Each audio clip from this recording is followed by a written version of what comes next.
hoping authorities take into account he's a decorated Iraq War veteran who just needs treatment.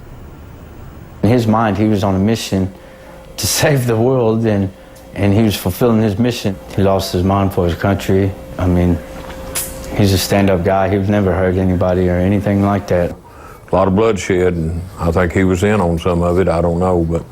President Obama was quick to defend his security detail. Secret Service does a great job. Thank you. I appreciate that. And I'm grateful for all the sacrifices they make on my behalf and my family's behalf. The White House spokesperson insists security changes are already underway, including locking the White House door from now on. The Secret Service has beefed up foot patrols around the fence line of the White House complex. Part of those changes include moving tourists further away from the perimeter fence around the White House. Gonzalez's charges of entering a restricted building with a deadly weapon carry a 10-year prison sentence if found guilty. His case will be heard on October 1st. About 100 protesters were arrested on Monday in New York City during a demonstration to denounce Wall Street's contribution to climate change. The Flood Wall Street demonstration came one day after a bigger action in the Big Apple that drew over 300,000 people to a climate change protest.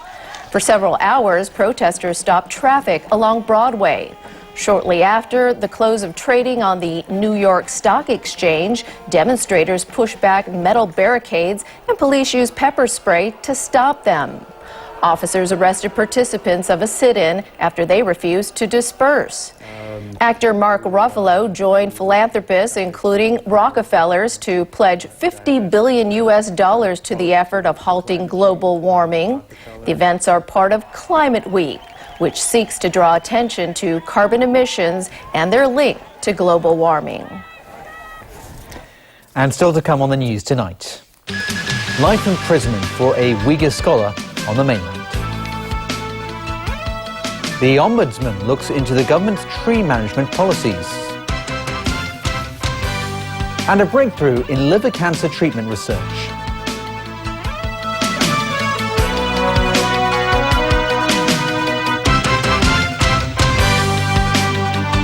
The hardest thing right now is good leadership. Next on Tycoon Talk, Sean Lee Davies talks to Francis Loy. The last 10 years has been the most successful 10 years in the history of Macau. Thursday, Tissot 2014 Asian Games Collection presents Tycoon Talk, the season finale at 9:30 on Pearl.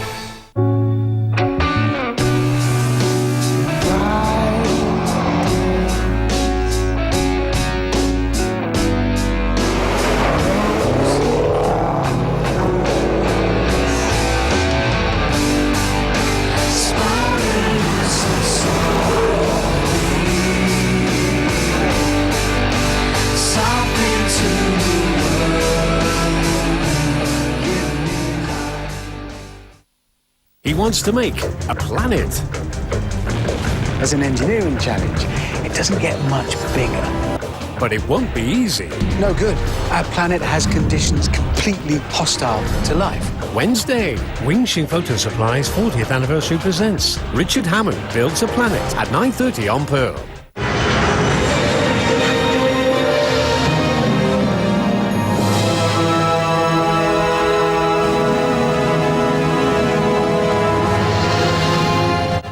The time now is 7:45. The time check was brought to you by Seiko.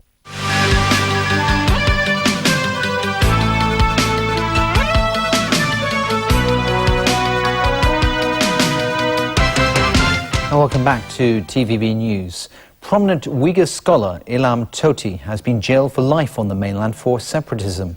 Human rights activists cry foul, saying the sentence shows Beijing is determined to crack down on dissent. The academic went on trial in Urumqi last week. The former economics professor at Beijing's Minzu University was accused of fanning ethnic hatred and advocating the overthrow of Chinese rule in Xinjiang, allegations that he denied. Tohti has spoken out against what he describes as the systematic exclusion of Uyghurs in society. His lawyer said today The court also ordered the confiscation of all of his possessions. He's expected to appeal. Critics described the life sentence as harsh. One of them tweeted that Beijing has now created a Chinese Mandela, likening Tohti to the late South African leader Nelson Mandela. Preliminary observations by the Office of the Ombudsman suggest that the performance of some government departments when dealing with dangerous trees is far from ideal. That's after a number of incidents involving falling trees, some of which resulted in loss of life. Joel De Silva reports. Just last month, a tree collapsed onto Robinson Road, killing a pregnant woman. Efforts to rescue the unborn baby also failed. And that's just one of a number of fatal accidents in recent years. Now the government's tree management policy has come under the scrutiny of the Office of the Ombudsman. The Development Bureau's Tree Management Office, as well as other relevant departments, are being investigated. That's after the government watchdog received repeated complaints from members of the public regarding the authorities' failure to take timely action on their reports of dangerous trees. The Ombudsman says that on preliminary observation, the performance of some of the relevant departments is less than satisfactory.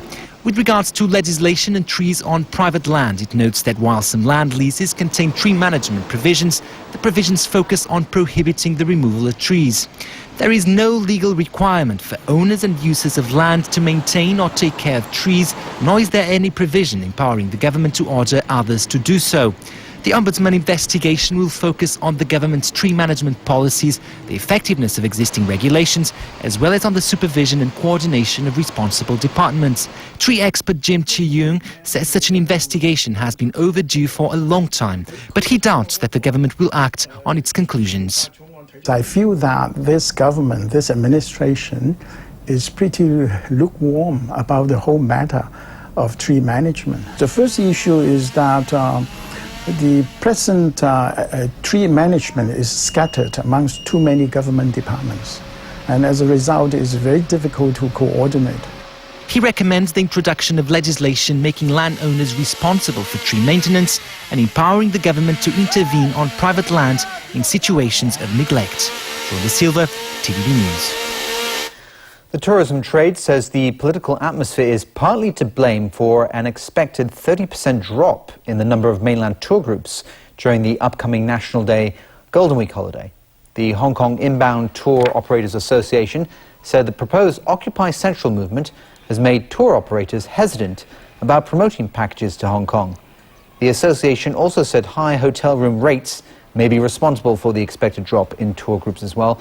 The Travel Industry Council, for its part, says it will be closely monitoring the situation and will come up with contingency plans if necessary.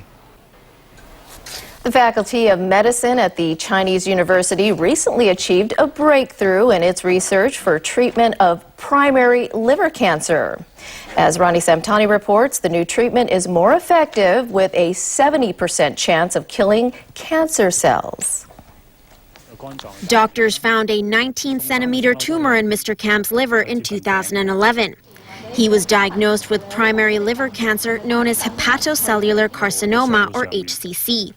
He received 3 rounds of transarterial ethanol ablation, or TEA, treatment at the Chinese University to destroy the cancer cells.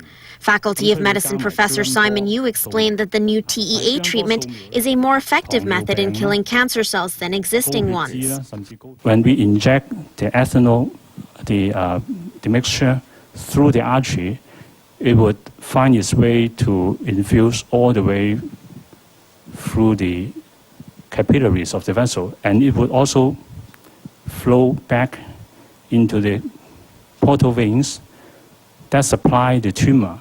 So both the arteries and the portal veins would be shut off from the tumor.